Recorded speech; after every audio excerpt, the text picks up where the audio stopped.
Carl Faubert, private detective, had just traveled thousands of kilometers from Montreal to reach this remote middle-of-nowhere area, situated near the far northern Lake Atimabec.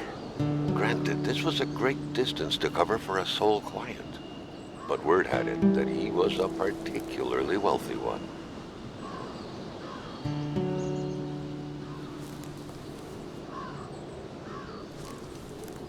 Carl had to drive a bit further north in order to meet with wealthy industrialist William Hamilton.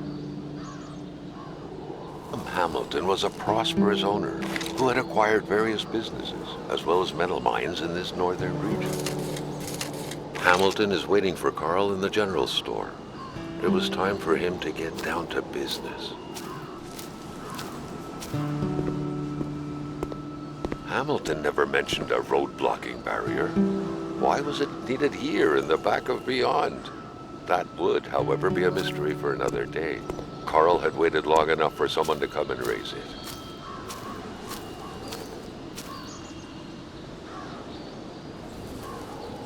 The Polaroid, Carl's long-standing and faithful ally, had seen his share of husbands caught red-handed cheating. There's always something out there waiting to be snapped away, even when removed from civilization. Carl had a lot on his plate. He had to get back on the road.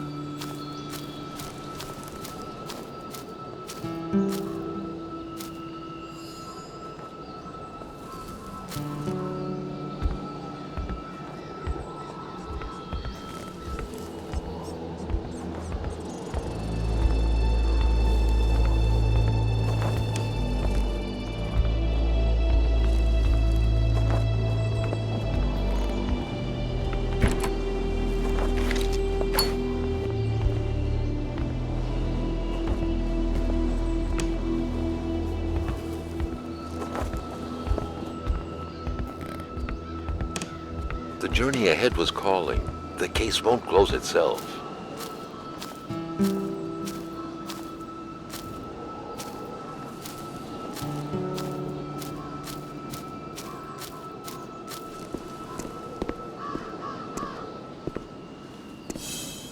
The cutters made quick work of the chain. What better way to investigate vandals than to get into their shoes, Carl, the professional vandal, thought, reveling in the irony of the situation.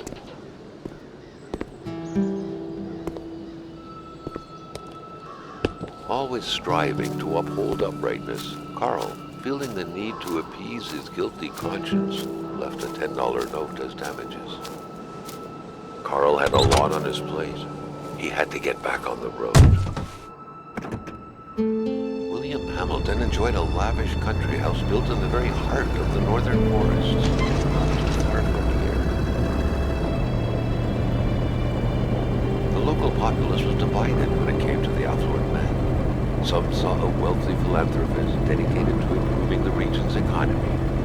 Others an aging Englishman who'd do anything to further his fortunes. And those ones hated him enough to go on about scheming against him.